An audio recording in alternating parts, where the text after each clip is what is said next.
Recording. तो अब तक आपने जावास्क्रिप्ट में जो जो पढ़ा है वो सब वो कॉन्सेप्ट्स है जिससे आपको सिर्फ ये पता लग रहा था कि इस लैंग्वेज से आप डिफरेंट फंक्शंस को कैसे इस्तेमाल कर सकते हैं। जैसे आपने पढ़ा कि फंक्शन कैसे बनता है, आपने लूप बनाना सीखे, आपने इफ एल्स स्टेटमेंट सीखी, ठीक है, कंडीशंस जैसे हम कंडीशनैलिटी कहते हैं। तो ये किसी भी प्रोग्रामिंग लैंग्वेज का स्टार्टअप है। आप कोई भी अगर प्रोग्रामिंग लैंग्वेज पढ़ रहे हैं, यूट्यूब से पढ़ रहे हैं, कहीं से भी पढ़ रहे हैं, तो ये जो मैंने कमेंट आउट किया हुआ है इस फाइल में, यकीन माने आप इसको फॉलो करें, आपको उस लैंग्वेज का तकरीबन वो लैंग्वेज यूज़ करना आ जाएगी। क्योंकि ये एक बेसिक पैटर्न है जिसमें आपको हर चीज़ पढ़नी चाहिए, और ये सारी चीज़ें आपको हर लैंग्वेज में मिलेंगी। आप जावा पढ़ लें, आप सी शार्प पढ़ लें, ASP.NET पढ़ लें, पाइथन पढ़ लें, या जावास्क्रिप्ट खुद पढ़ लें, इसमें चेंजिंग नहीं होती। अब तक हम लोग जो चीज़ें कर रहे थे, आपको लग रहा था जैसे हम वेबसाइट डेवलपमेंट से बहुत दूर चले गए। ये बात महसूस हुई कि हम लोग फंक्शंस बना रहे हैं, उसमें अजीबोगरीब नंबर्स दे रहे हैं, ट्रू फॉल्स। कहीं भी ऐसा फील ही नहीं हुआ कि हम लोग कोई वेबसाइट डेवलपमेंट का कोर्स पढ़ रहे हैं। उसकी वजह ये थी कि वेबसाइट के लिए जावास्क्रिप्ट को इस्तेमाल करने से पहले जावास्क्रिप्ट को इस्तेमाल करना खुद तो सीखना चाहिए। जैसे हमने HTML लगाने से पहले हमने पहले HTML के टैग्स के बारे में पढ़ा कि कौन सा टैग क्या करता है, ठीक है। तो आज बेसिकली हम इसका स्टार्टअप लेंगे कि इसको वेबसाइट के साथ फाइनली कैसे कनेक्ट किया जाता है, क्योंकि आपने बेसिक जावास्क्रिप्ट तकरीबन पढ़ ली है। अब बीच में जो थोड़े बहुत एडवांस टॉपिक आएंगे वो मैं आपको बीच बीच में ही बताता रहूँगा। इसको अगर मैं और कॉम्प्लिकेट करता हुआ गया और इसके मैंने फंक्शन बताना शुरू कर दिए तो बहुत ज़्यादा बोरिंग हो जाएगा। क्योंकि देखे तो सही एक जो इसका वेबसाइट पे क्या असर होता है, मेन जो चीज़ है, जो हमारा बेसिकली कोर्स भी है। तो इसकी कहानी जो शुरू होती है उसको हम कहते हैं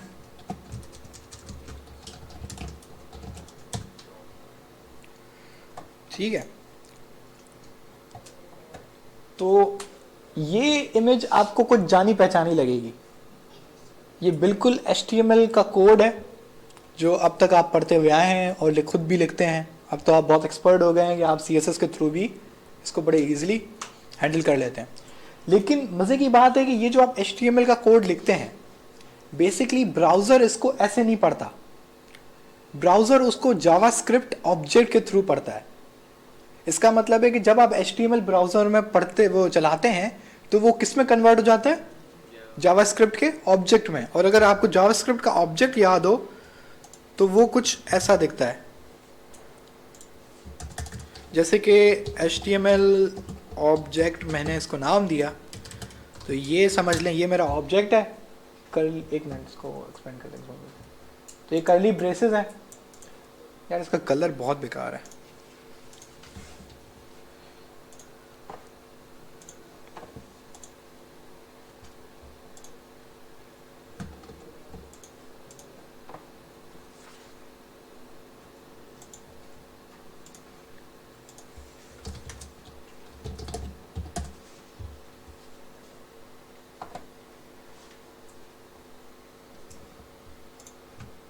चलो हम ब्लैक से ही काम चला लेते, कम से कम दिखे तो सही।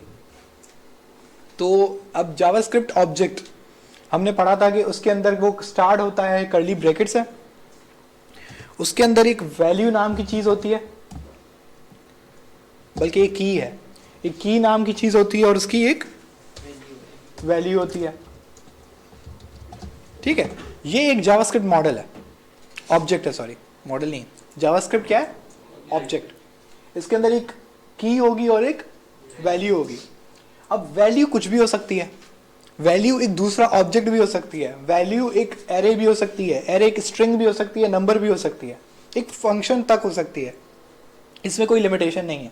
जो भी चीज़ वेरिएबल में सेव हो सकती है वो जावास्क्रिप्ट ऑब्जेक्ट के वैल्यू बन सकती है, ठीक है। तो ये सब आपने देखा। मज़े की बात है कि ये जो HTML का कोड आप पढ़ते हुए आए हैं, जावास्क्रिप्ट एग्जैक्टली इसको ऑब्जेक्ट में बदल देता है। होता क्या है कि उस ऑब्जेक्ट का नाम फर्ज करें डॉक्यूमेंट है, होता ही डॉक्यूमेंट है, वैसे हो फर्ज नहीं करें, डॉक्यूमेंट उसका नाम होता है। जैसे अभी मैंने जो अभी जावास्क्रिप्ट का ऑब्जेक्ट बनाया है, इसको मैंने क्या नाम दिया, HTML_ऑब्जेक्ट, उसका नाम डॉक्यूमेंट होता है। ये एक कन्वेंशन है, जो कि जावास्क्रिप्ट इस्तेमाल करता है। तो आप इसको नाम HTML ऑब्जेक्ट होता है, और जो इसके अंदर इसकी कीज होती हैं और वैल्यूज होती हैं, जो कीज होती हैं वो आपके टैग होते हैं। जैसे पहला आपने कौन सा टैग लगाया हुआ है, HTML। अब HTML के अंदर जो एट्रीब्यूट्स यूज होते थे, HTML के अंदर खैर हम लोग कोई एट्रीब्यूट लगाते थे तो हम और नीचे आ जाते हैं, हम आ जाते हैं बॉडी में। अब बॉडी जो है, तो आप समझे हैं कि बॉडी इस जावास्क्रिप्ट ऑब्जेक्ट मॉडल में कुछ इस तरीके से होगा। वो क्या होगी, एक की होगी, और इस बॉडी के अंदर जो हम एट्रीब्यूट इस्तेमाल करते हैं जैसे क्लास, आईडी, वो क्या होती है, वो एक और ऑब्जेक्ट होता है जो कि इसकी वैल्यू में लिखी हुई होती है। तो यहां पर उसको हम नहीं बैकग्राउंड कलर दे रहे होते, तो यहां पर जैसे कि इसका समझ लें कि ये क्या है, बैकग्राउंड कलर हम दे देते थे कि भाई इसका बैकग्राउंड कलर रेड कर दो। ठीक है, हम नॉर्मली ये काम कैसे करते थे, हम बॉडी के टैग के अंदर स्टाइल का एट्रीब्यूट लगाते थे, स्टाइल के एट्रीब्यूट के अंदर हम बैकग्राउंड कलर लगा के हम वैसे कर लेते थे। लेकिन एक्चुअली जब ये पूरी पढ़ी जाती है जो उसमें आपके ब्राउजर में, तो ये आपका पूरा HTML कन्वर्ट होता है जावास्क्रिप्ट ऑब्जेक्ट में, और उसका नाम डॉक्यूमेंट होता है। इस पूरे ऑब्जेक्ट का नाम क्या होता है, डॉक्यूमेंट। तो इसको मिला के हम जो नाम देते हैं वो हम नाम देते हैं HTML DOM। क्या नाम देते हैं, HTML DOM। DOM का फुल फॉर्म है document object model, document object model. अब देखें, मॉडल किसी भी एक ऐसी चीज को कहते हैं जिसका कोई एक स्ट्रक्चर और पहले से लिखी गई हो, सही है। अब आपको HTML है तो आप जानते थे कि पहले आपको कौन सा टैग लगाना है, HTML टैग के अंदर एक हेड का टैग होता था और एक बॉडी का टैग होता था, सही है। हेड के टैग के अंदर आपको टाइटल देना होता था और स्क्रिप्ट और वो CSS के अगर आपको एक्सटर्नल फाइलें देनी हो, और बॉडी में आप H1P जो भी आप यूज करना चाहो आप यूज कर सकते हो। तो ये स्ट्रक्चर जो होता है इसको हम नॉर्मली प्रोग्रामिंग में मॉडल कहते हैं। अब ये मॉडल्स बहुत ज्यादा हो सकते हैं, मॉडल्स कुछ भी हो सकता है, AI मॉडल भी हो सकता है। अब AI मॉडल क्या होगा, उसमें अंदर AI का कुछ फंक्शन लिखा हुआ होगा। लेकिन ये कौन सा मॉडल है, document object model. Document object आपको बेसिकली क्या बता रहा है कि जो आप वेबसाइट पे देखते हैं उसका जो ऑब्जेक्ट है बना हुआ, हम अब उसकी बात करेंगे। उसको हम नॉर्मली क्या कहते हैं, DOM। तो अब जब हम जावास्क्रिप्ट को कनेक्ट करते हैं अपनी वेबसाइट से, यानी कि उसके HTML और CSS से, तो हम उसका क्या नाम देते हैं, HTML DOM। तो ये एक तरह का तरीका है जिसके थ्रू हम लोग जावास्क्रिप्ट और इसको HTML को एक दूसरे से इंटरेक्शन करवाते हैं, एक दूसरे से उसको कनेक्शन बनाते हैं। अब देखते हैं कि भाई ये कैसे मुमकिन है। पहले हम ये जो जितनी पुरानी चीज़ें थी इसको हम दे देते हैं कमेंट आउट। अब आपने पहली चीज़ तो एक देखी थी कि मैंने HTML को बताया था कि इसके साथ एक जावास्क्रिप्ट की फाइल कनेक्टेड है एक स्क्रिप्ट टैग के थ्रू। ये सबको याद है। तो इसका मतलब है कि भाई ये index.js चलेगी जब ये HTML की फाइल लोड होगी।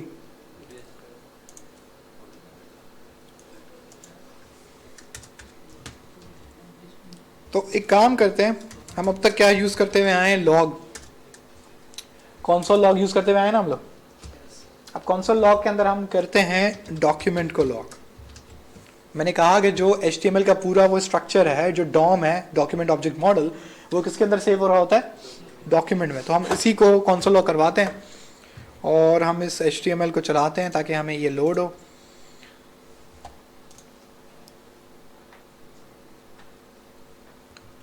तो ये फजूल ब्राउज़र बंद करो।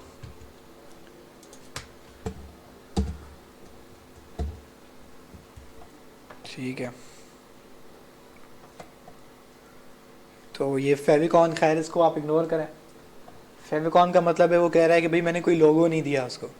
लोगो किसका लोगो, इधर, ये नहीं उधर ये बना हुआ है एक इंटरनेट का साइन।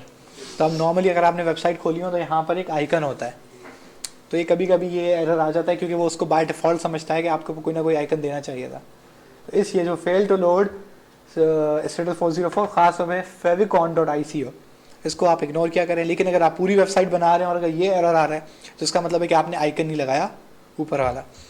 खैर, और ये लाइव रिलोड इनेबल्ड, इसको भी आप इग्नोर कीजिएगा। ये बेसिकली अगर आप देखें तो इसके अंदर 127 5500 की वेबसाइट का नंबर लिखा हुआ है।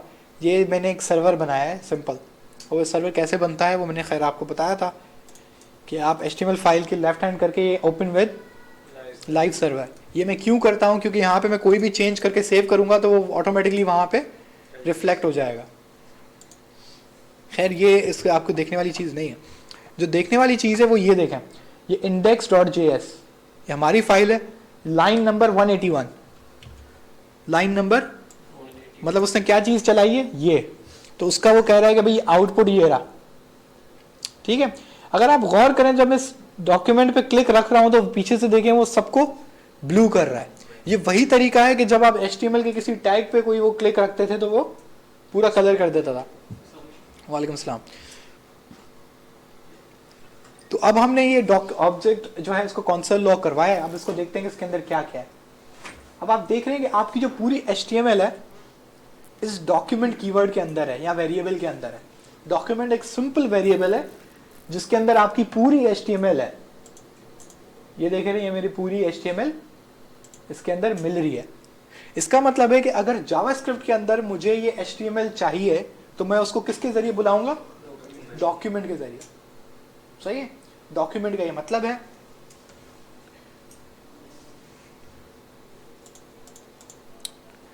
अब हम एक और काम करते हैं। फर्ज करें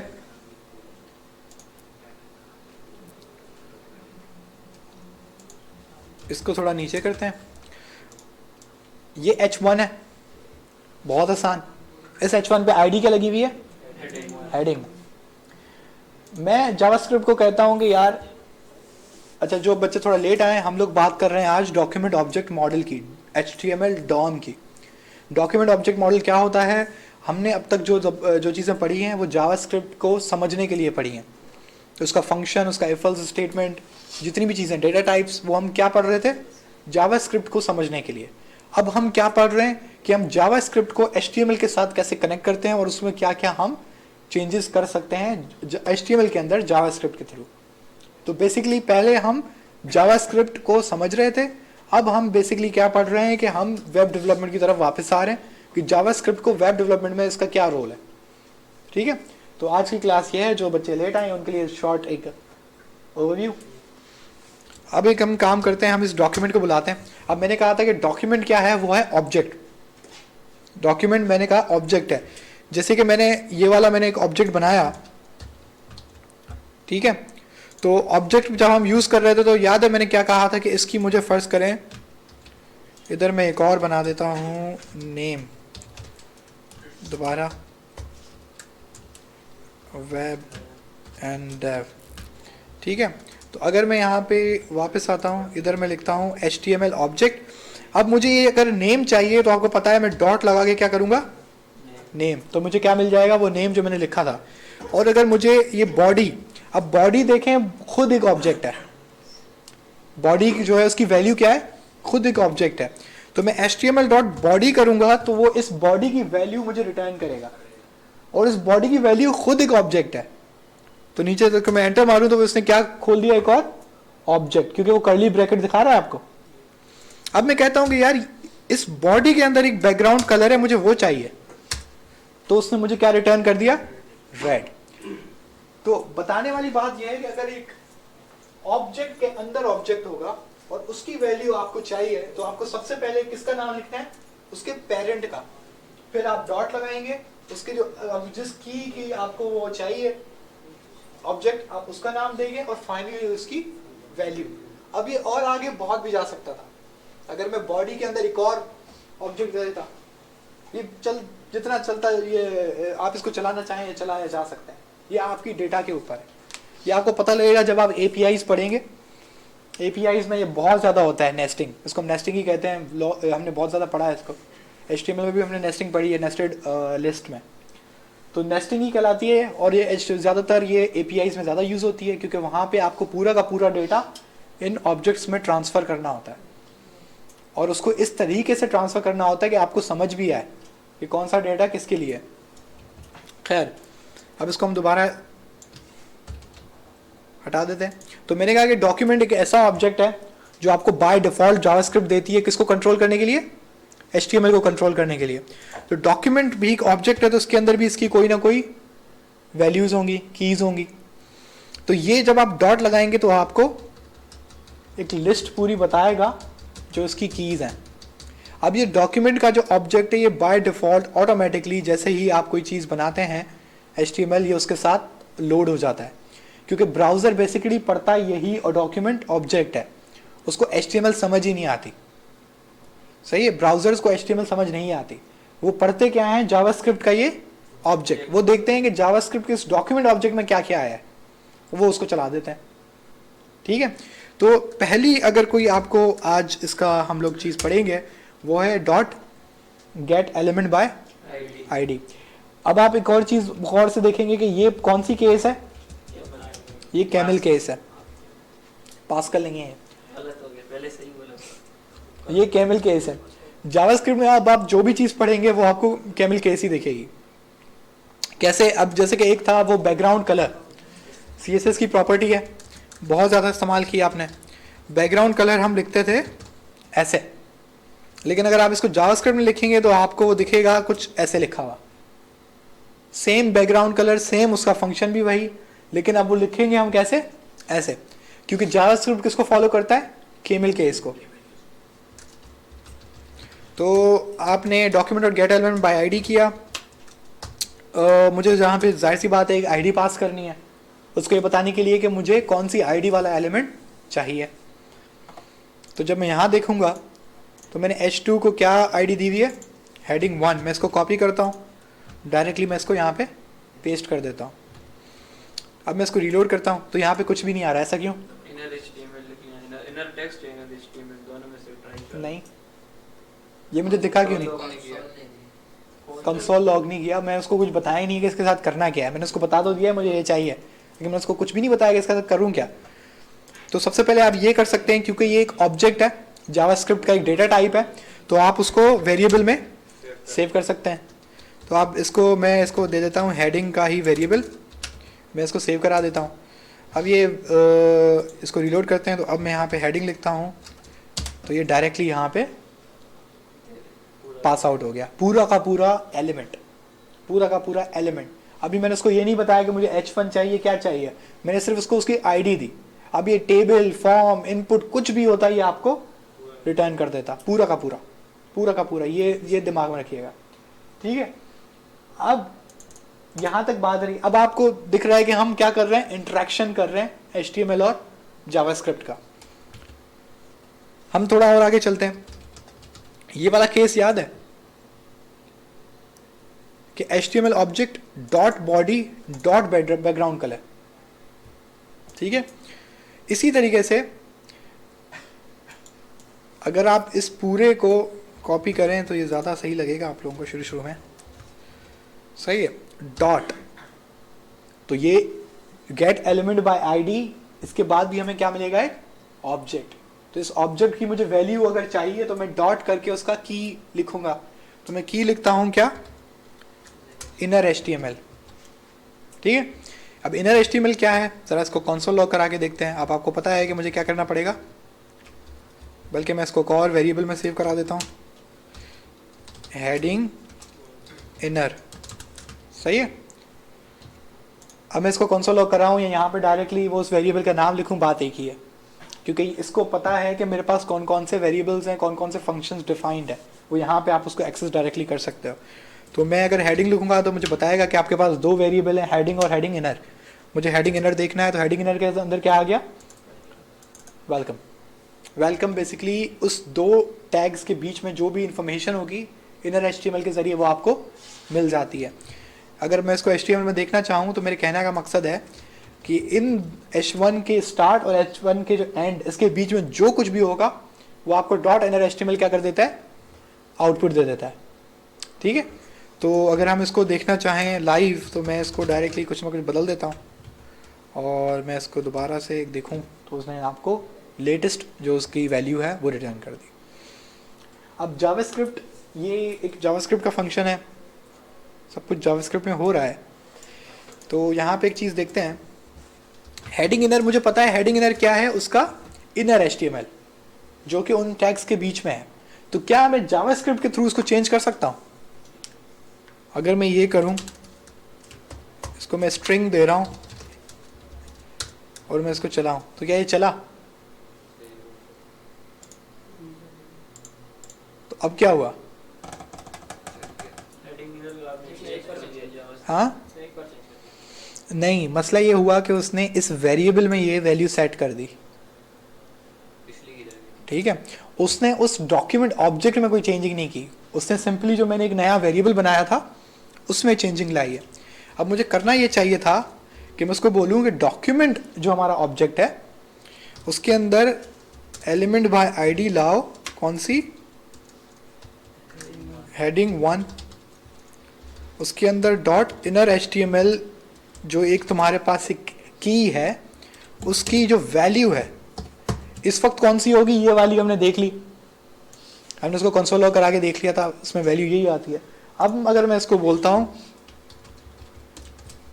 हेलो वर्ल्ड तो उसने बदल डाली। क्यों?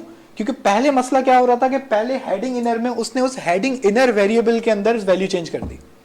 अगर आप फिर भी इसको हेडिंग इनर लगा के देखें तो हेडिंग इनर बिल्कुल एग्जिस्ट करेगा, लेकिन हेडिंग इनर के अंदर कौन सी वैल्यू होगी? जो मैंने ऊपर सेट कराई है।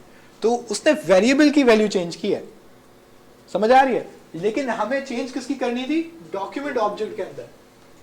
तो मैंने डायरेक्टली उसको फिर रेफर किया कि भाई डॉक्यूमेंट के अंदर गेट एलिमेंट बाय आईडी है, उसके अंदर इनर HTML है, तो मैं उसकी वैल्यू चेंज करनी है।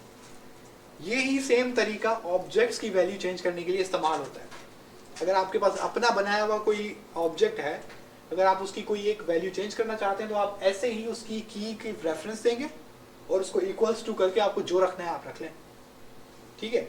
ख्याल रखिएगा कि मसला क्या होगा कि ये इनर HTML टोटली बदलेगा, ठीक है। ये अगर आप कॉन्कैटिनेशन करवाना चाहते थे, आप बोलते थे कि हेलो वर्ल्ड 1 2 3, तो अगर मैं इसमें क्या करूंगा, यहां पे मैं सिर्फ 1 2 3 लिखूंगा तो यहां पे ये एडिशन नहीं होगी बल्कि 1 2 3 टोटली रिप्लेस हो जाएगा। इसका सिर्फ ख्याल रखिएगा कि इनर HTML की प्रॉपर्टी उसके टैग्स के बीच में जो भी होगा उसको मिटा के जो आप अभी करंटली दोगे उसको रिप्लेस कर देगा। ये सुनने में बड़ी आसान चीज़ लग रही है, लेकिन आगे थोड़े कुछ ऐसे कॉन्सेप्ट आएंगे जिसमें आपका इस पे दिमाग घूमेगा कि ये ऐसा क्यों हो रहा है और कैसे नहीं हो रहा, ठीक है। तो खैर वो जब होगा तो वो पता लग जाएगा आपको। तो खैर ये अब आपने देखा कि हम एक HTML को टैग को हम बुला रहे हैं, उसकी वैल्यू को चेंज कर रहा है।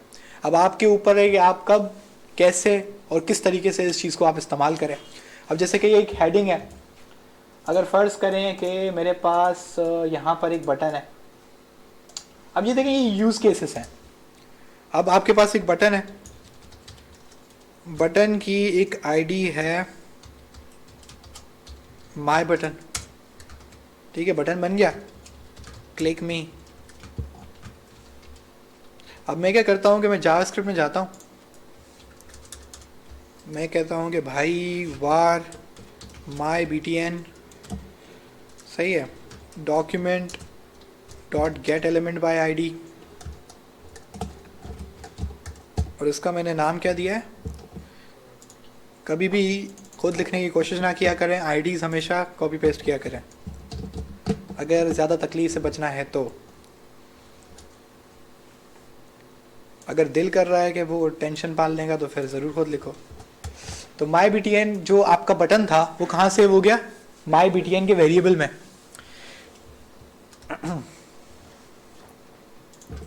तो अगर हम इधर आके माई btn को हम करें तो बिल्कुल उसने टोटली जो वेरिएबल था वो HTML था वो हमें आउटपुट कर दी।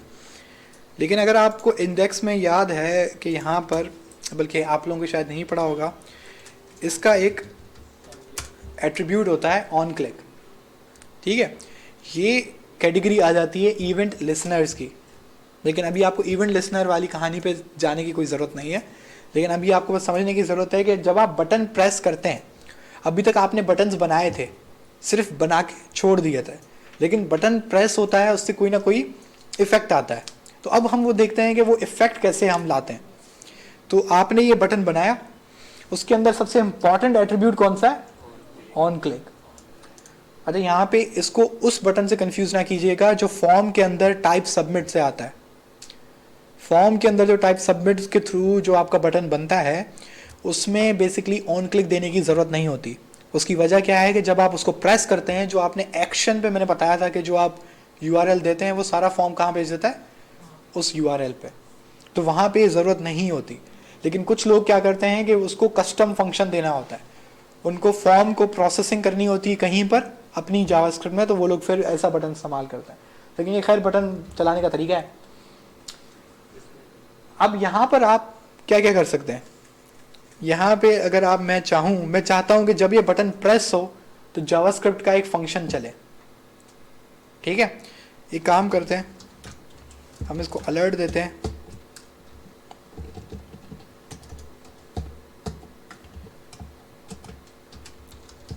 बटन क्लिक्ड, देखते हैं कि ये काम करता है कि नहीं। सही है। अलर्ट एक जावास्क्रिप्ट का एक फंक्शन है, एक बिल्ट इन फंक्शन है। बिल्ट इन फंक्शंस बहुत पहले आपको मैंने पढ़ाए थे कि बिल्ट इन फंक्शंस वो फंक्शंस होते हैं जो जावास्क्रिप्ट आपको बना के देता है आपकी सहूलत के लिए। तो अलर्ट उनमें से एक था। तो सिंपल मैंने क्या किया कि मैंने उसको कमांड किया है कि जब ये बटन क्लिक हो तो कौन सा फंक्शन कॉल हो, अलर्ट का, और उसके अंदर वैल्यू क्या है, बटन क्लिक। बिल्कुल वैसे ही रिएक्ट कर रहा है जैसा मैं उसको चाहता था। ठीक है, लेकिन ये तो चलो हो गया अलर्ट, ये मेरे किसी काम का नहीं था, लेकिन ये सिर्फ आपको दिखाना था कि ये चलेगा कैसे। मैं इधर एक लिखता हूँ अपना एक कस्टम फंक्शन। अब फंक्शन लिखने के बड़े तरीके थे, ये भी आपको याद है। ठीक है, तो उनमें से ये भी एक तरीका है, खैर माय फंक्शन। तो अब मैं इसको console.log कराता हूँ ये चेक करने के लिए कि ये काम कर रहा है कि नहीं। बटन प्रेस्ड, तो मैंने ये फंक्शन का नाम कॉपी किया और ये ऑन क्लिक जो है दैट पेस्ट कर दिया। क्या ये फंक्शन चलेगा? उसकी वजह क्या है? हाँ, कंडीशन नहीं, फंक्शन का मैंने नाम दिया है। अगर आप, ये मैंने बात पिछली बार समझाई थी, मैंने क्या लिखा, फंक्शन का सिर्फ नाम, एंटर दबाया तो उसने क्या किया, पूरा का पूरा फंक्शन लिख दिया।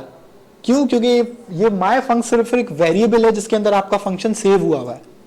इसको चलाने के लिए आपको क्या जरूरत होती है, पैरेंथेसिस की। ये आप जावास्क्रिप्ट को बताते हो कि मुझे फंक्शन चलाना है, सही है, मुझे ये तुम पास नहीं करो, इस फंक्शन को चलाओ, तो ये पैरेंथेसिस का ये मतलब होता है। तो यहाँ पर ये काम नहीं करता। उसकी वजह क्या थी कि मैंने उसमें पैरेंथेसिस नहीं दिए थे। खैर अब दे दिया। अब जाके मैं इसको मिटा देता हूँ पहले तो, और मैं क्लिक भी करता हूँ तो वो बटन प्रेस्ड आ गया। मैं दोबारा क्लिक करता हूँ तो ये जितनी दफ़ा मैं क्लिक करूँगा उधर बटन प्रेस बढ़ता चला जाएगा, मतलब फंक्शन काम कर रहा है, console लॉग हो रहा है। तो अब इसका मतलब है कि ये फंक्शन तब चलेगा जब वो बटन क्लिक होगा। इजी। अब हम दोबारा आते हैं, document dot get element by ID, इसमें हम देते हैं हेडिंग 1, वही हेडिंग जो उधर ये ऊपर लिखी हुई है। ठीक है, मैं कहता हूं कि जब ये फंक्शन कॉल हो तो इसका इनर HTML एक स्ट्रिंग के बराबर हो जाए। ठीक है, मैं बेसिकली कर क्या रहा हूं, जब ये बटन प्रेस हो तो ये HTML का कोड बदल जाए। हालांकि अगर आप देखें तो ये HTML का कोड HTML के अंदर लिखा हुआ है, ये रहा।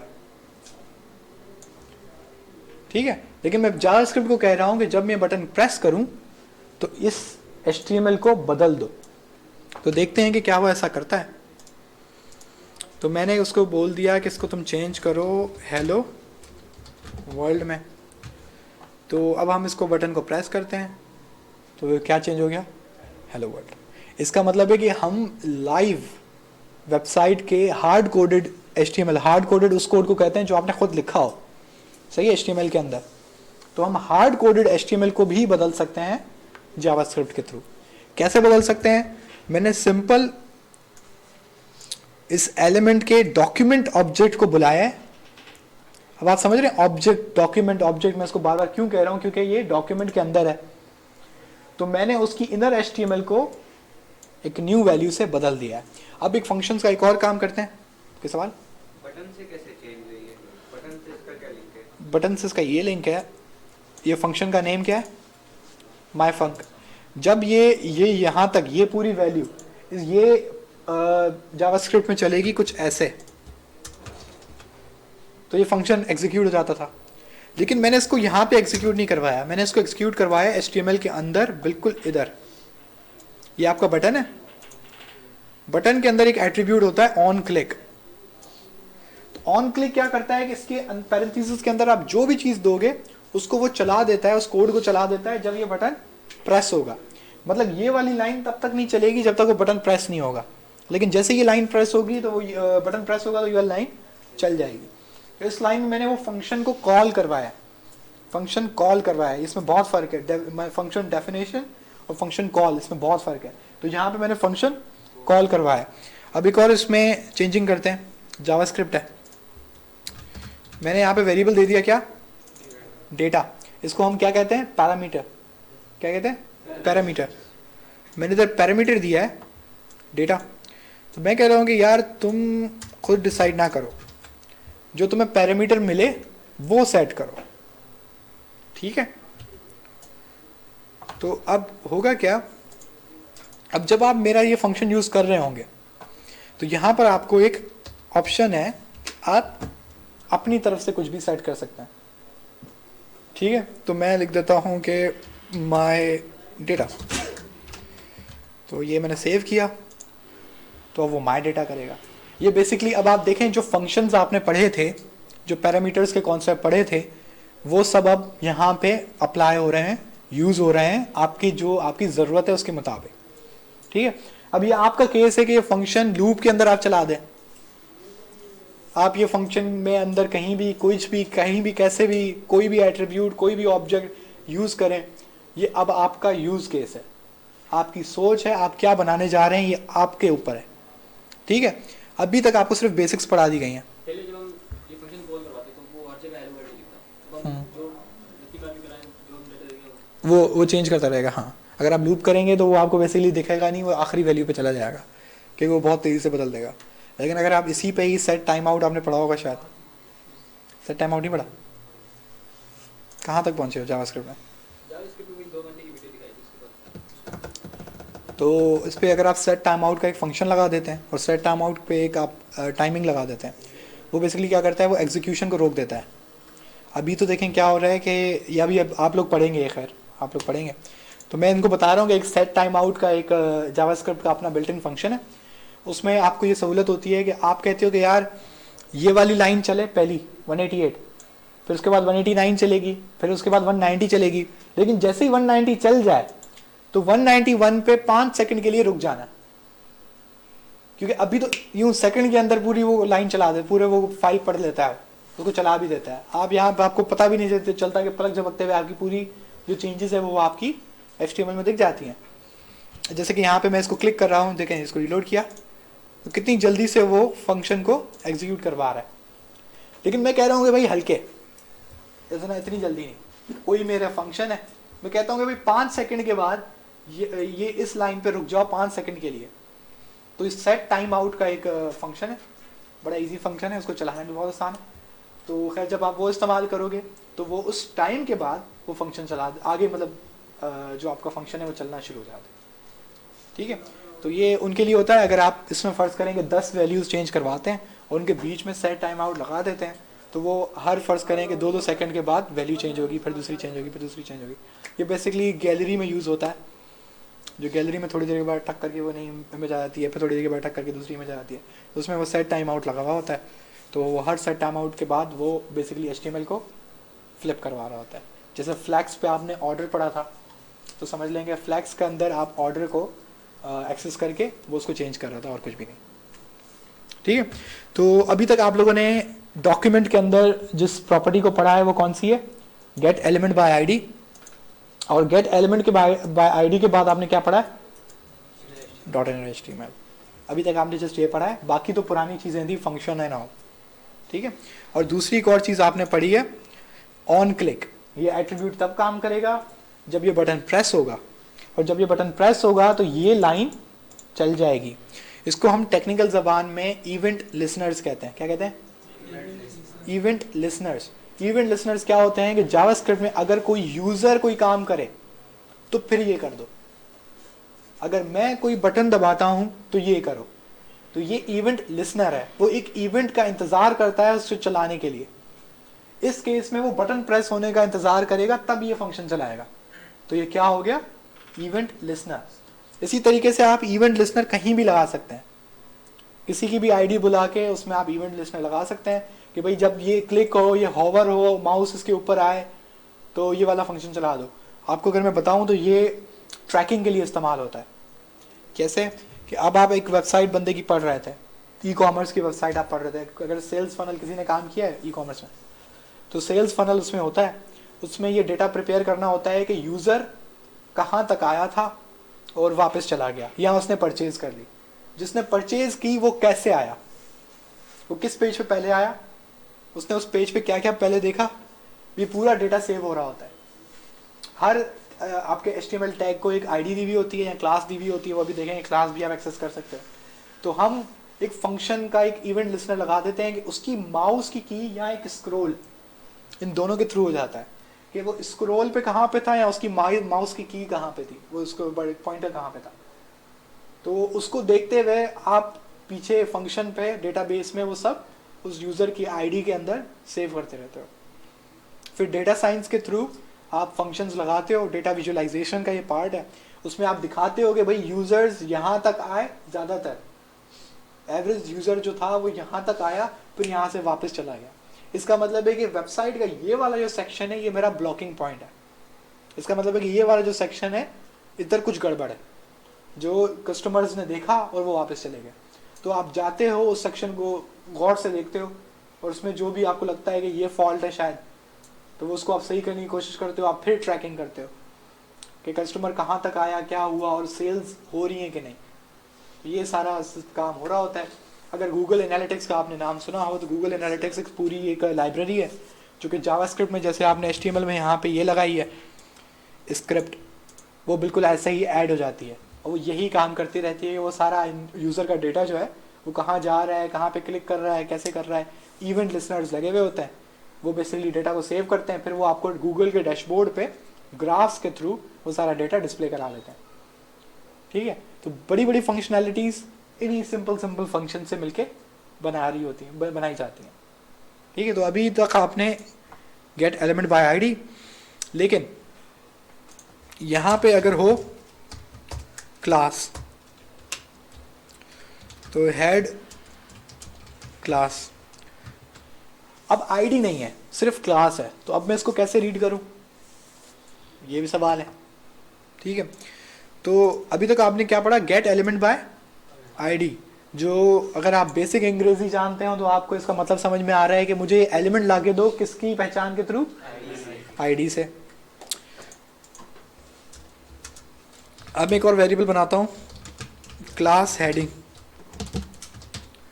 ठीक है, डॉक्यूमेंट, सॉरी, तो मैंने क्या इस्तेमाल किया? Query selector. ठीक है, क्वेरी सिलेक्टर बेसिकली बिल्कुल आपके CSS के सिलेक्टर टैग की तरह काम करता है।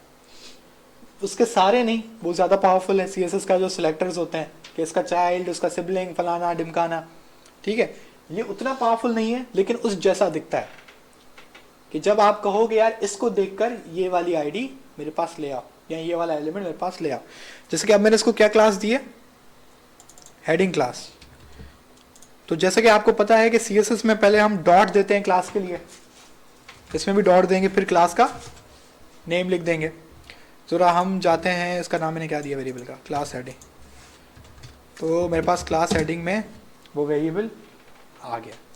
तो ये सिर्फ एलिमेंट्स को टारगेट करने की तरीके हैं बस, और कुछ भी नहीं।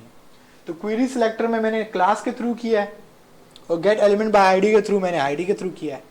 गेट एलिमेंट बाय आईडी ये कंफर्म होता है कि उसको क्या मिलेगा? एक ही वैल्यू मिलेगी।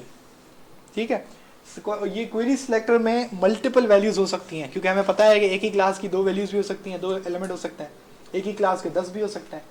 तो अब उसमें ये क्या करेगा, जो पहला उसको एलिमेंट मिलेगा आपको वो ला के देता है। ये बात दिमाग में रखेगा। हाँ तीसरा चौथा चाहिए थे। हाँ, अब ये सवाल है,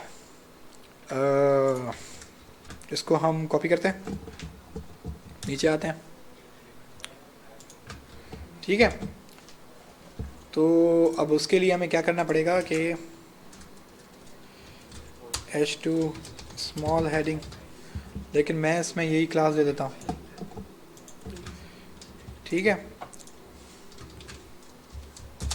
तो आपने देखा कि मेरे पास 2 एक ही क्लास के एलिमेंट हैं, लेकिन फिर भी उसने क्या रिटर्न किया, h1, क्योंकि h1 पहले था। अब आपका सवाल बिल्कुल वैलिड है कि अगर मुझे दोनों चाहिए फिर, ठीक है। तो उसके लिए जावास्क्रिप्ट आपको एक मेथड देता है। अच्छा, ये मेथड है, इसको मैं मेथड कह रहा हूँ। मेथड क्यों कहता हूँ इसको मैं, किसी को ये बात समझ आई है ऐसे? नहीं? देखें, दोबारा जाते हैं सिंपल पे। ये बात तो आपको समझ आ रही है ना कि ये जो डॉक्यूमेंट है वो सिंपल ऐसा ही एक ऑब्जेक्ट है, लेकिन इससे कहीं ज़्यादा कॉम्प्लिकेटेड है, उसमें बहुत ज़्यादा चीज़ें भरी हुई हैं। ये एक बहुत सिंपल सा है, लेकिन मैं इसको इस्तेमाल कर रहा हूँ, ये सारी चीज़ें इस्तेमाल कर ये बताने के लिए। तो मैं इसको दोबारा से ओपन करता हूँ, ठीक है। मेथड किसी भी फंक्शन को कहते हैं, लेकिन वो फंक्शन अगर किसी ऑब्जेक्ट के अंदर है तो, ठीक है। अब इसका क्या मतलब है, अलर्ट फंक, ठीक है। तो यहाँ पे बेसिकली ये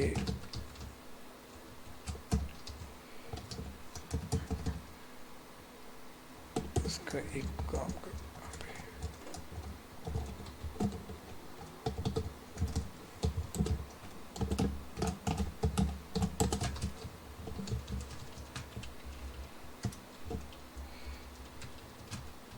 ये क्या मसला है?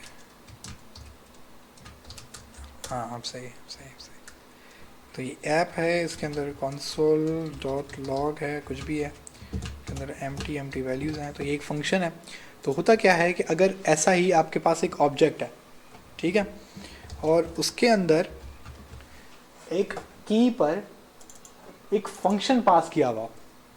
अब ये ऐप क्या है, एक फुल फ्लैज एक फंक्शन है। ये फंक्शन है ना, ये एरो फंक्शन है, सर मैंने सिंपल बनाया हुआ। तो यहाँ पे बेसिकली होगा क्या, जब हम लोग HTML ऑब्जेक्ट को सर्च करेंगे तो इसके अंदर मुझे पता है कि क्या होगा, अलर्ट फंक। जब मैं अलर्ट फंक करूंगा तो नीचे देखें एफ लिखा हुआ आ रहा है, यानी कि वो आपको बता रहा है ये क्या चीज़ है, फंक्शन है। और बिल्कुल हमने फंक्शन बनाया हुआ है, लेकिन देखें ये बिल्कुल वैसा ही दिख रहा है जैसा वो document dot get element by ID है, कि पहले मैंने उसके ऑब्जेक्ट का नाम दिया है HTML object dot alert function. तो यहां पर आप इसको फंक्शन नहीं कहोगे, इसको आप कहोगे क्या, मेथड। जब एक फंक्शन एक ऑब्जेक्ट के अंदर हो तो उसका नाम क्या पड़ जाता है, मेथड। इसके 2 तरीके होते हैं, एक तो या वो ऑब्जेक्ट के अंदर हो या वो क्लास के अंदर हो। अब ये क्लासेस क्या होती हैं हम थोड़ा आगे चल के पढ़ेंगे, लेकिन ये आपको याद होना चाहिए कि ये या तो क्लास के अंदर हो या ऑब्जेक्ट के अंदर हो। तो अभी तक आप समझ लेंगे ऑब्जेक्ट के अंदर ही है, ठीक है। तो ये आपको ये पता लग रहा है कि फंक्शन अब वो कैसे चल रहा है। अब यहाँ पे वापस आते हैं। अब सवाल ये था कि भाई ये मुझे नीचे कुछ और मैंने डिफाइन किया नहीं, तो मैं इसको कॉपी कर लेता हूँ। इधर मैं अपना वेरिएबल नया डिफाइन करता हूँ, यहाँ पे मैं कहता हूँ ऑल, मुझे सब चाहिए।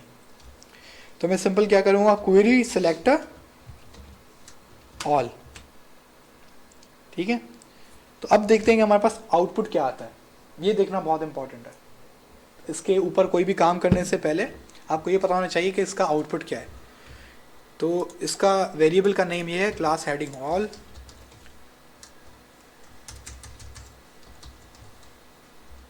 पानी पी लो।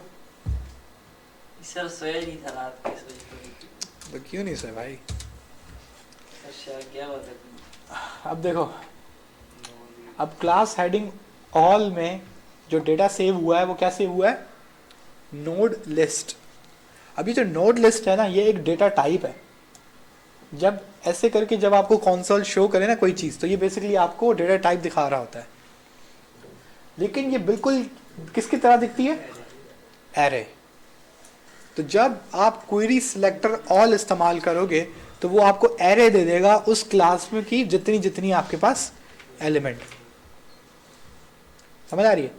तो आपके पास दो, अगर आपको एलिमेंट उठा के लाना है तो आपके पास दो तरीके हैं, बल्कि तीन हो गए। पहला है document dot get element by ID, दूसरा है डॉक्यूमेंट डॉट क्वेरी सिलेक्टर, तीसरा है document dot query selector all. अब आपको एरे का फंक्शन पता है।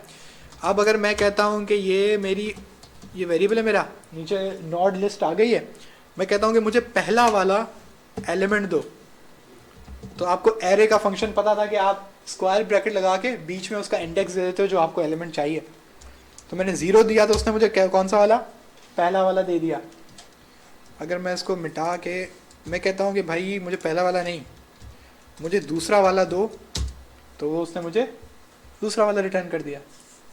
अब ये आपके ऊपर है, आप इसको कैसे भी यूज़ करो। तो अब आपको एक तरीका तो आ गया कि आप HTML को कैसे बुला सकते हैं जावास्क्रिप्ट के अंदर। आप क्लास के थ्रू भी बुला सकते हैं, आप आईडी के थ्रू भी बुला सकते हैं, लेकिन ज़्यादा प्रेफरेबल क्या होती है? आईडी। सही है। क्वेरी सिलेक्टर के साथ आप फनकारियाँ ना करें तो बेहतर है। आप आईडी जितनी ज़्यादा से ज़्यादा आईडी यूज़ कर सकते हैं आप आईडी यूज़ करें, और क्योंकि आईडी में मसले मसाइल नहीं होता है, आईडी में एरर के कोई चांस नहीं होता है, क्योंकि अगर वो आईडी एग्जिस्ट करती है तो आपको वो वेरिएबल ज़रूर मिलेगा, वरना वो आईडी एग्जिस्ट नहीं करती तो आपके पास अनडिफाइंड एरर आता है। और आप अनडिफाइंड के लिए कंडीशन लगा के रखते हैं।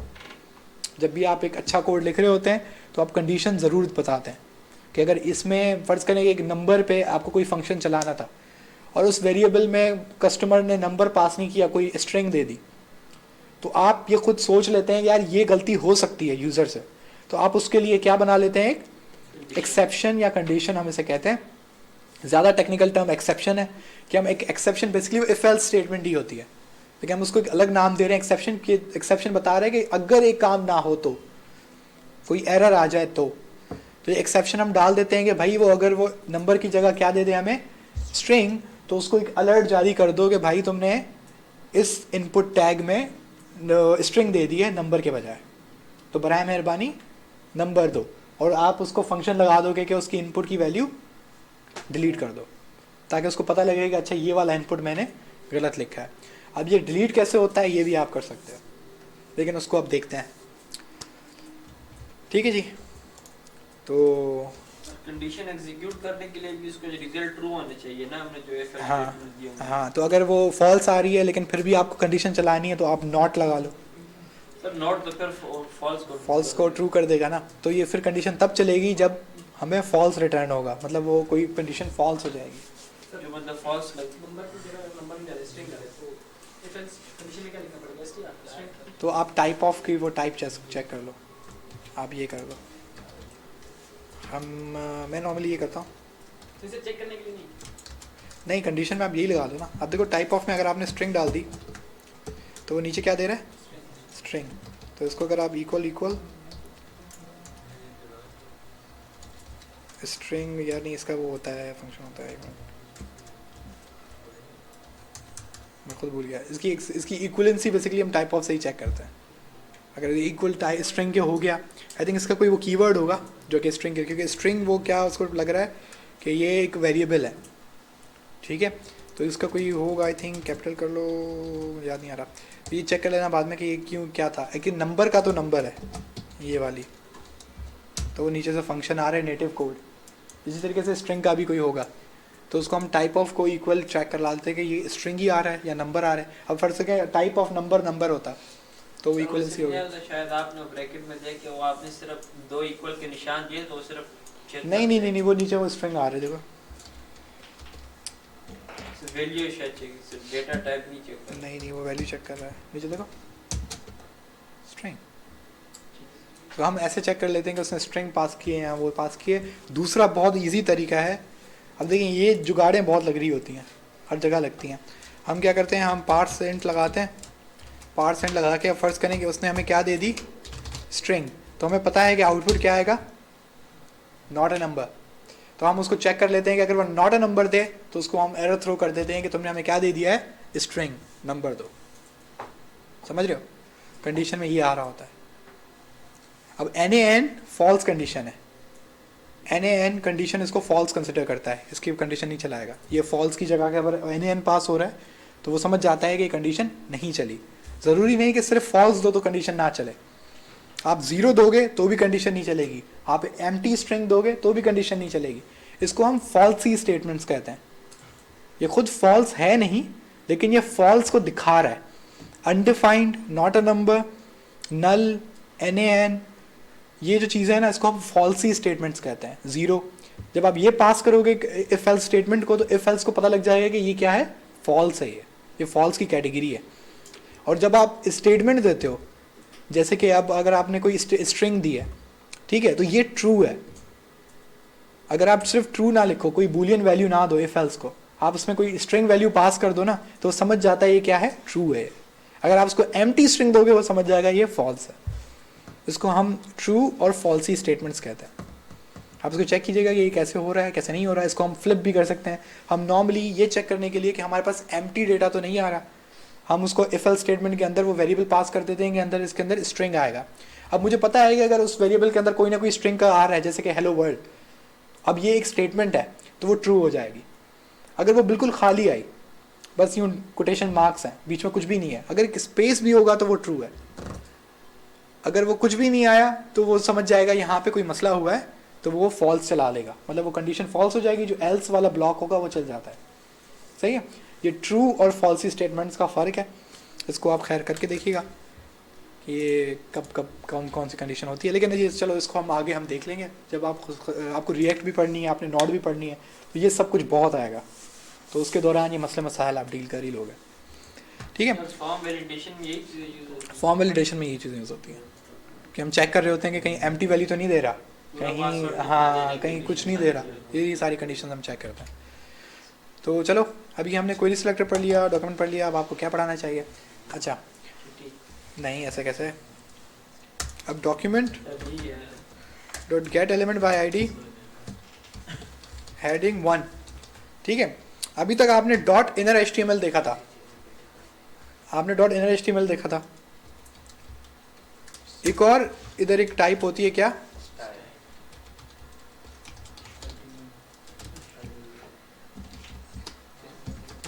लेकिन मैं स्टाइल किसका बुलवा रहा हूं, हेडिंग 1 का। ठीक है, ज़रा हम इसका वेरिएबल जो हमने लगाया है स्टाइल डेटा, इसको चेक करते हैं इसके अंदर क्या सेव हुआ है, स्टाइल डेटा। तो ये एक पूरा का पूरा CSS का ऑब्जेक्ट सेव हुआ है। किस क्या करने पे, स्टाइल डेटा के अंदर गेट एलिमेंट बाय ID मैंने हेडिंग 1 को मंगवाया और उसके अंदर मैंने क्या लगा दिया, डॉट स्टाइल। अब ये किस्सा क्या हो रहा है, अगर हम ऊपर इसको दोबारा हम अपने प्राइम एग्जांपल को चेक करें, तो मैं बेसिकली अपने मेजर ऑब्जेक्ट के अंदर आया हूँ और मैंने जहाँ पे जैसे बॉडी है और बॉडी के अंदर ही, वैसे बॉडी नहीं है ये स्टाइल है, तो मैंने बेसिकली किसको कॉल किया है, स्टाइल को। तो यहाँ पर भी वो क्या रिटर्न कर रहा था, एक पूरा ऑब्जेक्ट। इसी तरीके से जब मैंने डॉट स्टाइल एक्चुअली मंगवाया, नीचे हेडिंग का डॉट स्टाइल मंगवाया, तो वो इसने मुझे क्या रिटर्न किया, एक पूरा का पूरा ऑब्जेक्ट। अब देखते हैं इस ऑब्जेक्ट में क्या क्या है।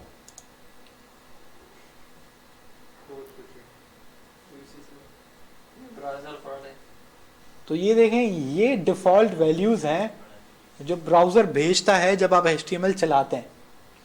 मैंने कहा ना, आपकी पूरी HTML क्या है, एक सिंपल जावास्क्रिप्ट का ऑब्जेक्ट है।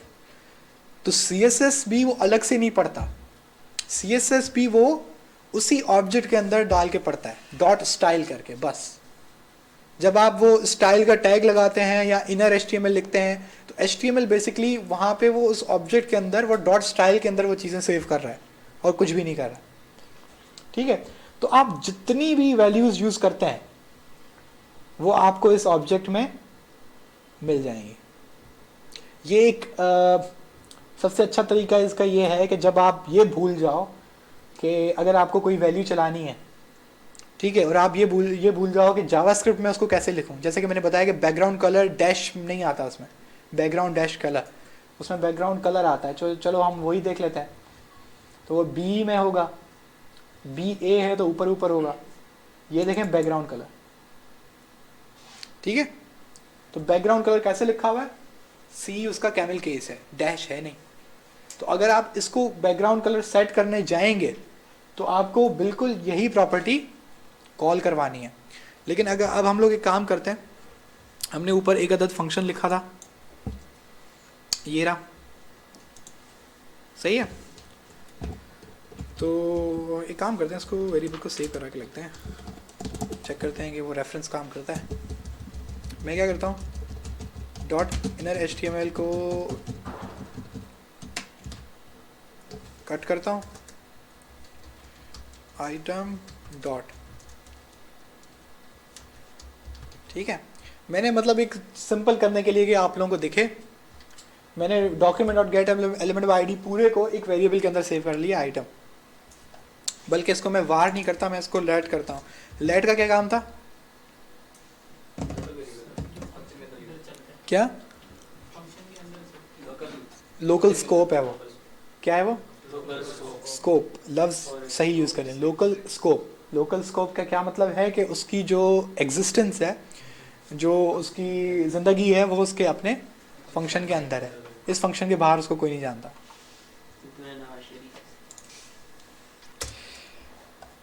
सियासी बातों से दूर है। आइटम डॉट, अब हमें चाहिए था स्टाइल डॉट कलर, क्योंकि ये डिव नहीं है तो बैकग्राउंड कलर कोई सेंस ही नहीं बनाता। ये H1 है, एक हेडिंग है, तो इसमें डॉट कलर सेंस बनाता है। तो डॉट कलर मैं इसको कर देता हूँ क्या, रेड। चेक करते हैं कि ये काम करता है कि नहीं, ठीक है जी, और वो बिल्कुल काम कर रहा है, ठीक है। इसी तरीके से आप, इसका मतलब है कि इसकी जितनी CSS है वो इधर कंट्रोल कर सकते हैं आप, जो आपका दिल करे आप इसमें चेंजिंग ला सकते हैं। तो ये आपकी हो गई CSS। आप किसको कंट्रोल कर रहे हैं, CSS को जावास्क्रिप्ट के थ्रू। तो जो मैं कहता था कि CSS कंट्रोल होती है वो ऐसे ही होती है। हाँ, मुश्किल है। अब आप देख रहे हैं कि CSS में तो धड़ाधड़ वो बस एक कलर लिखा उधर लिख दिया, बैकग्राउंड कलर लिखा उधर लिख दिया, बहुत ईजी है, बहुत तेज़ है। यहाँ पर बहुत ज़्यादा कचरा लग रहा है, ठीक है। इस वजह से मॉड्यूलेशन ज़्यादा इस्तेमाल होती है, मतलब दूसरी फाइलों में अलग अलग फंक्शन लिखा जाता है। या आप ये काम कर लें, या आप ये काम कर लेंगे ना, या ऊपर इसको कमेंट दे के बता देंगे भाई ये किस सेक्शन की बात हो रही है, क्योंकि ये कोड जब बड़ा होने लगता है तो जावास्क्रिप्ट का फिर बहुत बड़ा कचरा बनता है। सही है, तो ये इसका थोड़ा ख्याल रखिएगा, वरना ये आप खो जाएंगे। तो स्टाइल में और भी बहुत कुछ है, हम स्लो इसको पढ़ते हैं, लेकिन जो इम्पोर्टेंट चीज़ें हैं पहले उसको देखते हैं, ठीक है।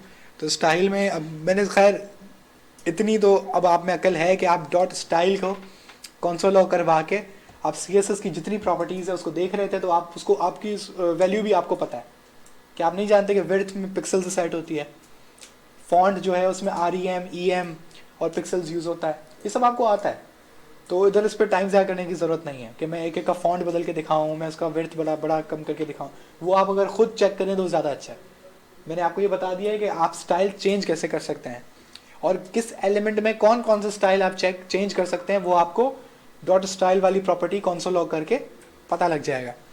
लेकिन ये मत कर देना कि कंसोल लॉग, ऐसे मत कर देना कि भाई डॉट स्टाइल, फिर आके कल आके बोलोगे सर ये डॉट स्टाइल तो चला ही नहीं था।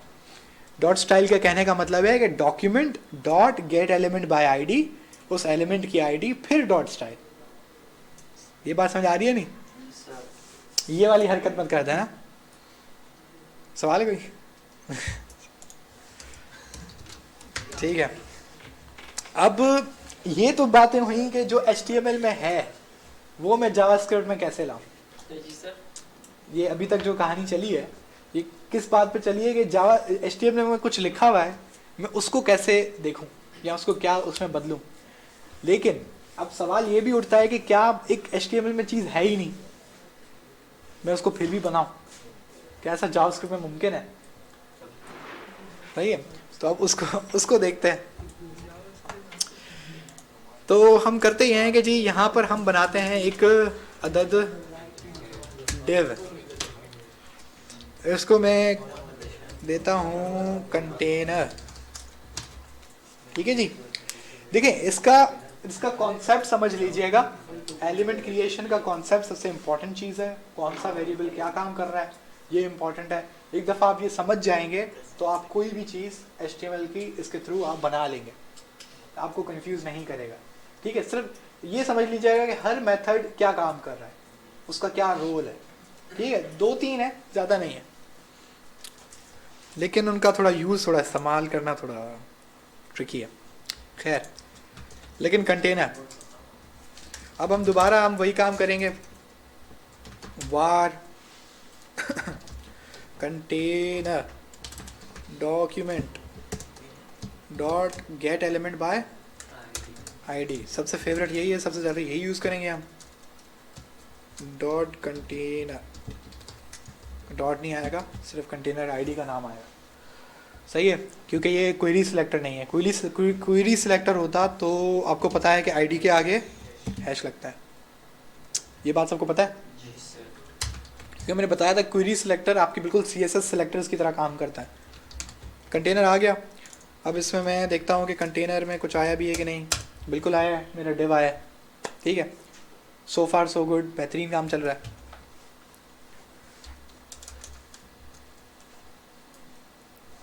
मज़े की बात है कि मुझसे भी जावास्क्रिप्ट रिजल्ट से चल रही है, वरना CSS में मसले हो रहे थे, इसमें इतना नहीं हुआ है। खैर, अब हम काम करते हैं। मैं चाहता हूँ कि एक H3 का एलिमेंट मैं बनाऊँ और वो इस डिव के अंदर जाए। सिंपल। ठीक है, वो पहले नहीं बना हुआ किसी भी वजह से। हो सकता है कि फ़र्ज़ करें जैसे नहीं, आप कोई वेबसाइट डालते हैं, आप लॉगिन करते हैं तो ऊपर हेलो आपका नाम लिखा हुआ होता है। अब वो डायनेमिक है, सही है। किसी ने, जाहिर सी बात है, HTML में हर कोई बंदा थोड़ी बैठा हुआ है कि भाई फला बंदा ने साइन अप किया है तो आपके नाम के सामने हेलो और आपका नाम लिख के वो HTML में सेव करेगा। ऐसा तो कोई भी नहीं कर रहा होगा। तो सारा डायनेमिक है कि वो आपके प्रोफाइल पढ़ता है, जो आपका प्रोफाइल डेटाबेस में सेव हुआ है, वहाँ से डेटा आता है, उसमें से वो आपका फर्स्ट नेम पढ़ के और वहाँ पे हेलो डायनेमिकली आ जाता है। वो डायनेमिकली कैसे आता है ये हम बेसिकली देख रहे हैं। तो सबसे पहले हम कहते हैं H2 टैग। मसला ये है, अगर हम अपने डॉक्यूमेंट मॉडल को देखेंगे तो डॉक्यूमेंट के बॉडी के अंदर इस H2 को उड़ा देते हैं ताकि कंफ्यूज ना करे। ठीक है, कि इस डॉक्यूमेंट के अंदर मेरे पास H2 डिव के अंदर एग्जिस्ट ही नहीं करता। तो ये रहा मेरा डिव, और डिव मेरा बिल्कुल खाली, इस डिव के अंदर कुछ भी एलिमेंट नहीं है। तो पहला मसला तो ये है कि भाई किसी एलिमेंट के अंदर कुछ लिखने से पहले वो हमें सबसे पहले तो वो टैग चाहिए। HTML में तो बड़े आराम से मैं जाके H2 टैग लिख देता, लेकिन जावास्क्रिप्ट में कहानी इतनी आसान नहीं है। तो देखते हैं कि वो एलिमेंट कैसे लिख सकते हैं हम लोग। तो हम क्या करेंगे, हम डॉक्यूमेंट को बुलाएंगे, क्योंकि डॉक्यूमेंट मेन वेरिएबल है, सारा काम इसके थ्रू ही होता है। तो इसका एक हमारे पास अब मेथड है, क्या, क्रिएट एलिमेंट। मेथड है मतलब फंक्शन है, तो इसमें पैरेंथेसिस आएंगे उसको चलाने के लिए, और यहाँ पे आप उस एलिमेंट का क्या दोगे, नाम। मुझे क्या चाहिए, H2। अब ये पूरा किस में सेव हुआ है, H2 टैग में। तो यहाँ पे मैं देखता हूँ H2 टैग, तो आप देख रहे हैं कि खाली H2 बन गया।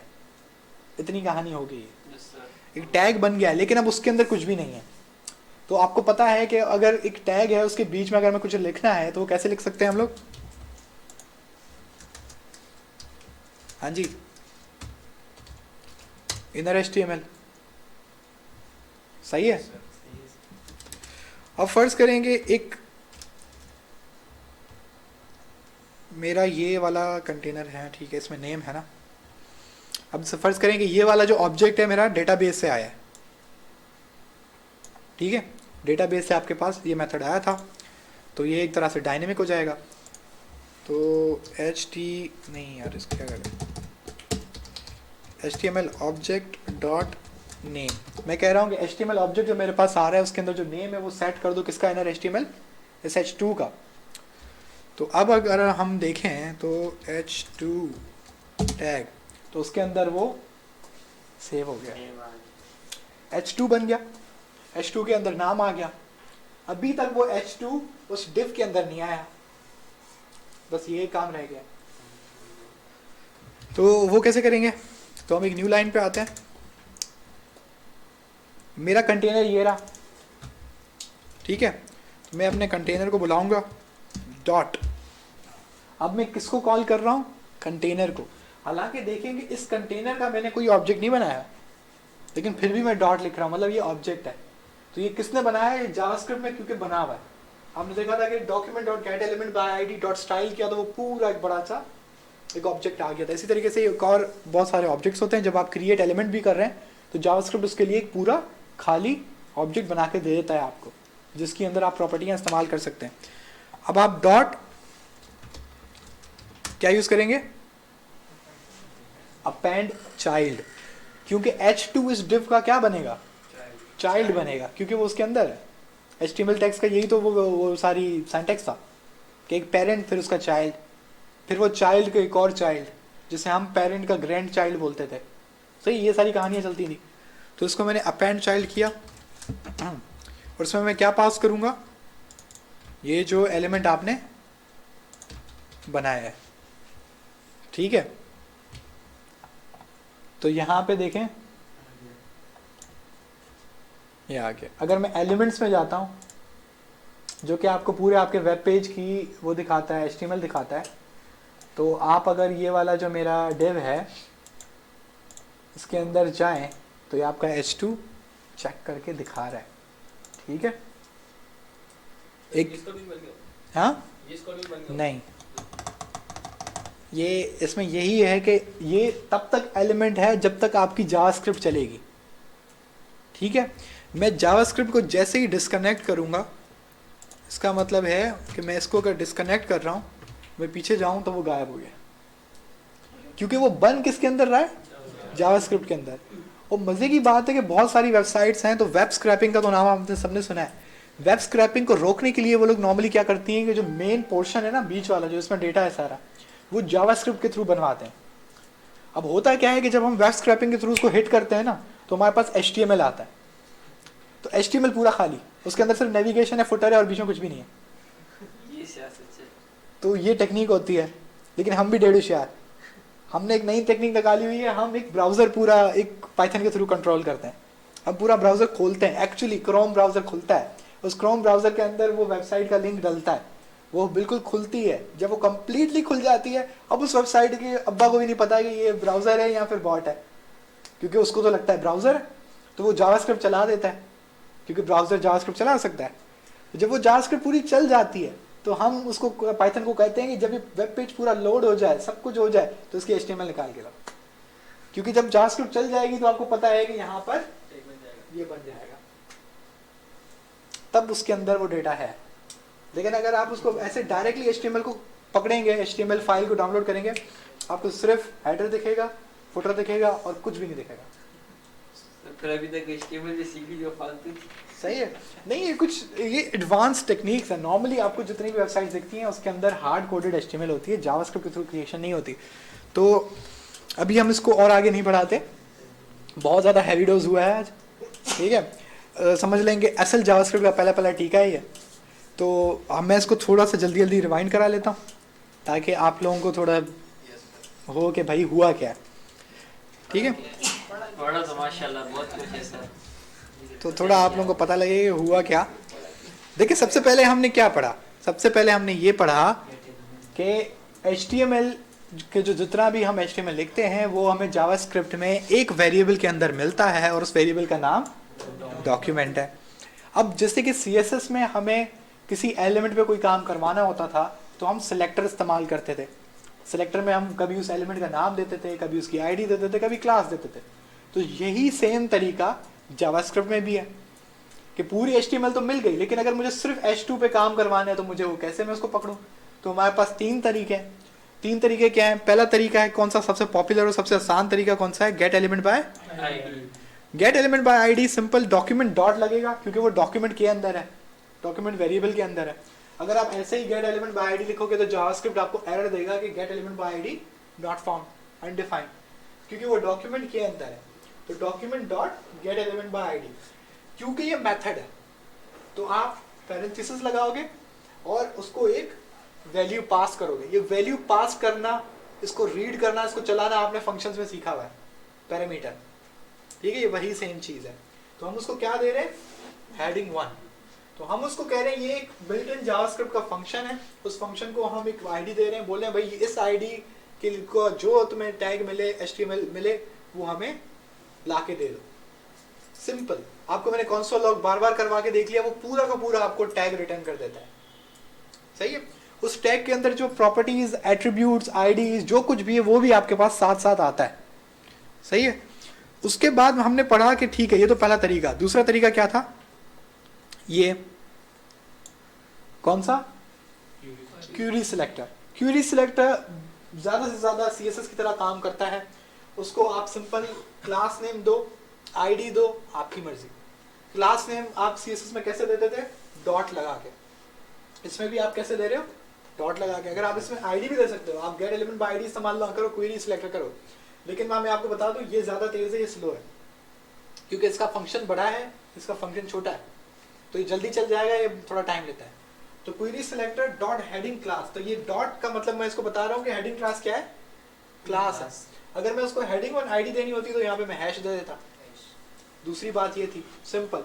और ये भी रिटर्न आपको क्या करेगा, पूरा का पूरा एलिमेंट, पूरा का पूरा एलिमेंट आपको रिटर्न करेगा, इसका और कोई काम नहीं है। तीसरी चीज मैंने आपको पढ़ाई थी क्या, क्वेरी सिलेक्टर ऑल। क्योंकि मसला ये होता है कि एक ही क्लास के 10 एलिमेंट भी हो सकते हैं, 100 भी हो सकता है, ठीक है। गेट एलिमेंट्स बाय क्लास भी बाय क्लास नेम भी हो सकता है वो, लेकिन सिंगल क्लास के लिए फिर। एक ही क्लास जैसे हाँ, देखो वो ज्यादा वो मतलब अजीब सा है। अगर आपके पास ये है तो मैं कहता हूँ तो वो क्यों, एक ही यूज कर लो जो हर जगह यूज हो जाता है। लेकिन आईडी ज्यादा जरूरी है, इसको पढ़ाना लाजमी है, गेट एलिमेंट बाय आईडी, क्योंकि इसका ये तेज है, स्पीड के लिहाज से, ऑप्टिमाइजेशन के हवाले से ये मेथड तेज है, तो ये अलग से पढ़ाया जाता है। क्लास नेम और क्वेरी सिलेक्टर का ज़्यादा कोई फर्क नहीं है। खैर, आप लोगों को क्वेरी सिलेक्टर ऑल पढ़ाया। इसमें क्या करेगा, वो एक एरे देगा। एरे आपको याद है कि उसमें स्क्वायर ब्रैकेट होता था, और position 1, position 2, position 3। Basically position 1 नहीं होती, पोजीशन 0 होती है, फिर पोजीशन 1 होती है, फिर 2, ठीक है। तो वो आपको एक एरे देता है, क्यों, क्योंकि एक से ज़्यादा एलिमेंट हो सकते हैं जब आप ऑल मंगवा रहे हो, ठीक है। जब आप क्वेरी सिलेक्टर ऑल मंगवा रहे हो, याद रहे कि जब आप क्वेरी सिलेक्टर ऑल मंगवा रहे हो और आपको पता है कि एक ही क्लास है, तो फिर भी वो क्या रिटर्न करेगा, एरे। सही है, वो फिर भी एरे रिटर्न करेगा, और आपको उसके आखिर में स्क्वायर ब्रैकेट लगा के 0 लगाना पड़ेगा। अगर इसमें अंदर एक भी वैल्यू आई है तो वही मुझे वापस कर दो। समझ रहे हैं आप ये बात, आप इसको ट्राई कीजिएगा, आपको पता लगेगा। तो पहली बात तो ये 3 थी।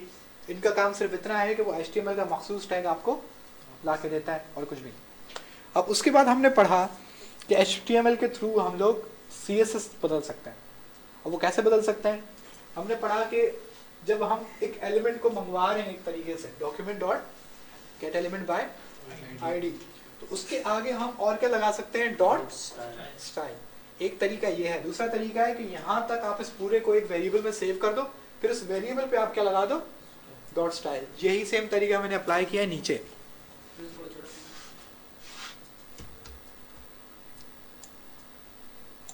देखें मैंने क्या किया है यहाँ पर, मैंने यहाँ पर डॉक्यूमेंट, चले इसको समझ लेंगे, ये document dot get element by ID है, क्योंकि यहाँ पे मैंने क्रिएट एलिमेंट किया है, वहाँ पे हम डॉक्यूमेंट डॉट गेट एलिमेंट, दोनों का काम एक ही है। आपके पास h2 का टैग आएगा, तो इस वेरिएबल के अंदर क्या सेव हो गया, h2 का टैग। तो मैंने फिर उस पर क्या लगाया है, डॉट इनर HTML, या फिर मैंने उस पर लगाया था डॉट स्टाइल, वो मेरी मर्जी है। या आप सिंपल, अगर आप इसको कॉम्प्लिकेट करना नहीं चाहते तो आप document dot get element by ID dot style dot inner HTML, ये भी आपकी मर्जी है, ये गलत नहीं है, ठीक है। लेकिन कोड को थोड़ा छोटा करने के लिए हम उसको पहले ही एक वेरिएबल में सेव करा लेते हैं, फिर उस पर डॉट इनर HTML लगा लें, डॉट स्टाइल लगा लें, आपकी मर्जी है।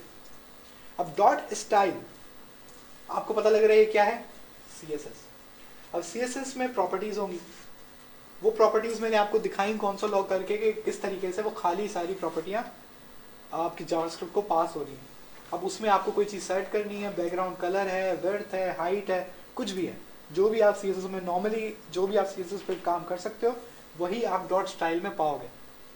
ऐसा नहीं है कि आप CSS पे कुछ कर सकते थे लेकिन वो आपको डॉट स्टाइल में अवेलेबल ना हो, ठीक है। तो डॉट स्टाइल आपको पता है कि वो सारी स्टाइलिंग है। अब डॉट स्टाइल खुद एक ऑब्जेक्ट है। अब अगर आपको बैकग्राउंड कलर चेंज करना है तो dot style dot background colour होगा। अगर आपको कलर चेंज कर रहा है तो dot style dot colour change होगा। अगर आपको फॉन्ट साइज बदलनी है तो dot style dot font size. समझ रहे हैं? तो स्टाइल के अंदर है वो सारी प्रॉपर्टी, आप उसको बदलते हो, जो वैल्यू रखनी है आप रख लो। एक स्टाइल था। उसके बाद था इनर HTML। इनर HTML बहुत आसान कॉन्सेप्ट है कि इस HTML के बीच में जो भी है, अब ये H1 यहाँ पे शुरू हो रहा है, यहाँ पे खत्म हो रहा है, और ये उसका इनर HTML है। इजी, इसमें तो कोई बड़ी बात है ही नहीं। आई थिंक यहाँ पर नहीं, इनर नहीं है, आउटर है। तो वो हो सकता है कि मैं सोच रहा था कि वो इनर तो हम बता देते। खैर, लेकिन अगर आप इसको डबल क्लिक करते हैं तो नॉर्मली ये इनर HTML को कॉपी करने के लिए आपको एक ऑप्शन देता है। सही है? नॉर्मली मुझे अगर कोई चीज़ ऐसे कॉपी करनी होती है तो मैं ऐसे करता हूँ। कुछ वेबसाइट्स होती हैं वो आपको कॉपी करनी नहीं देती। ब्लॉगिंग वेबसाइट्स कुछ होती हैं, उनमें कोई इन्फॉर्मेशन होती है ना, तो वो उनमें कोई फंक्शन लगा होता है जावास्क्रिप्ट का जो आपको कॉपी करने नहीं देता। अगर आप राइट क्लिक करेंगे तो उसमें राइट क्लिक ये डिसेबल्ड होता है। आप जैसे कि इसमें राइट क्लिक करो ना तो ये खुल जाता है। आप यहाँ से फिर इसको वो कर लेते हो, कॉपी कर लेते हो। तो वो लोग, उन लोगों ने ये लेफ्ट की डिसेबल की हुई होती है थ्रू जावास्क्रिप्ट। तो वो आप लेफ्ट क्लिक कराते रहो, वो नहीं होगा। उसको सिलेक्शन भी ये वो हटाई भी होती है ऐसे। तो वो कॉपी कैसे करोगे जब वो सिलेक्ट ही नहीं होगा? तो नॉर्मली ऐसी वेबसाइट्स में मैं नॉर्मली क्या करता हूँ, उनका एलिमेंट्स का टैब खोलता हूँ ये, और जो इनर HTML है उस पर डबल क्लिक करता हूँ, कॉपी, रोक के दिखाओ। ठीक है? तो मसला ये होता है, ये देखिए ये वेब स्क्रैपिंग है वैसे। सही है? आप पता नहीं क्या सोच रहे हो मैं क्या क्या कॉपी करता हूँ। मसला ये है कि मैं वेब स्क्रैपिंग का काम करता हूँ और वेब स्क्रैपिंग में ये शामिल है। सही है? सिखाएंगे ना यार वेब स्क्रैपिंग टोटली डिफरेंट है, टोटली डिफरेंट है। वेब स्क्रैपिंग एक अलग एल्गोरिथमिक एक वो है, टास्क है, लेकिन अच्छा है। अगर खुद देखो, अगर जावास्क्रिप्ट अगर आप सीख जाते हो ना, Node.js इंशाल्लाह आपको सिखा देंगे, तो Node.js के थ्रू भी हो जाती है। लेकिन मैंने कभी नहीं की, वो अलग बात है। मुझे ज़्यादा पाइथन ईजी लगती है क्योंकि वो ज़्यादा पावरफुल है।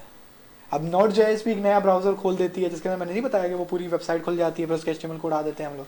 तो ये सारा काम हम लोग Node.js में भी कर सकते हैं। वो पपेटियर की लाइब्रेरी है, बहुत ईजी है वो भी। लेकिन मेरा हाथ सेट हुआ है पाइथन में, मुझसे ज़्यादा स्पीड पकड़ता हूँ।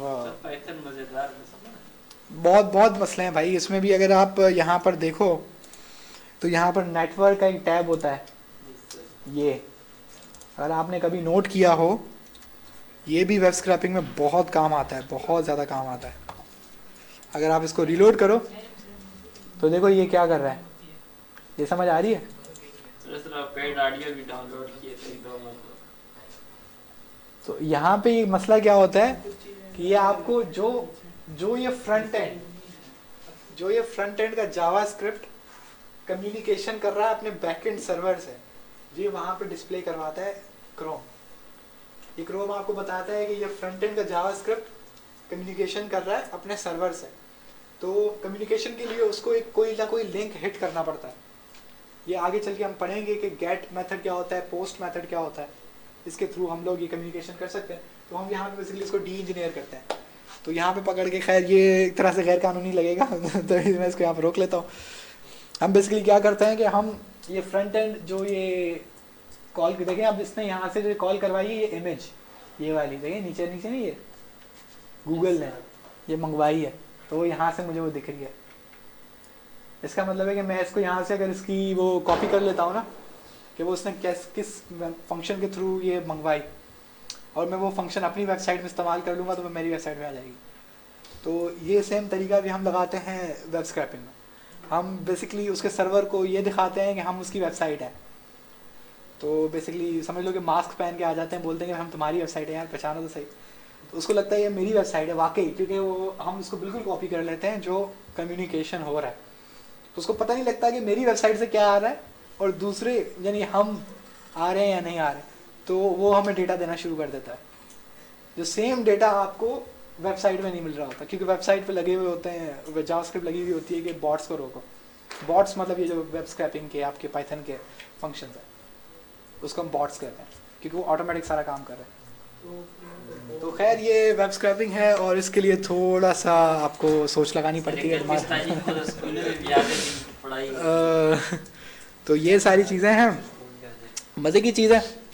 और मज़े की बात है कि हर कोई कर नहीं पाता, तो इसमें पैसे वैसे आपको मिल जाते हैं अगर आप सीख लेते हैं तो अगर आप इसको थोड़ा ग्रैब कर लें। देखिए अगर आपने HTML, देखिए आपने HTML CSS जावास्क्रिप्ट पढ़ी ना, HTML CSS जावास्क्रिप्ट, तो आप वेबसाइट्स को बहुत अच्छे से जानते हैं। आप वेबसाइट के फंक्शन देख के समझ जाते हैं कि इसने उसमें क्या किया हुआ है। जब आप एक मशीन की, आपको पता है कि मशीन कैसे काम कर रही है, तो दूसरों की मशीन को तोड़ना फिर उनसे पुर्जे निकालना भी आप सीख जाते हो।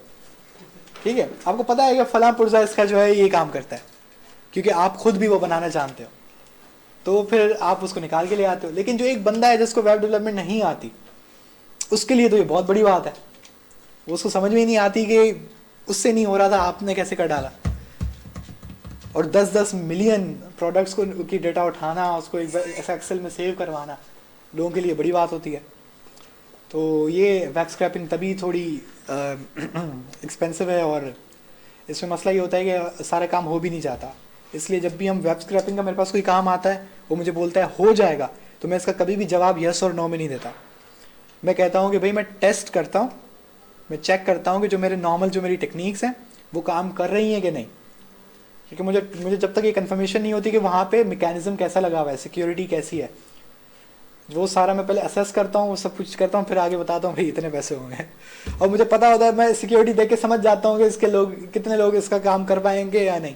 भले वो काम पहले वाले काम से आसान हो, लेकिन मैं ज़्यादा पैसा बोलूँगा, क्योंकि मुझे पता है कि ज़्यादातर लोग ये काम नहीं कर पाएंगे। क्या? हाँ, तो ये रिकॉर्डिंग आपको बिल्कुल मिल जाएगी। और अभी मैं उनको बुला के बोलता हूँ। नहीं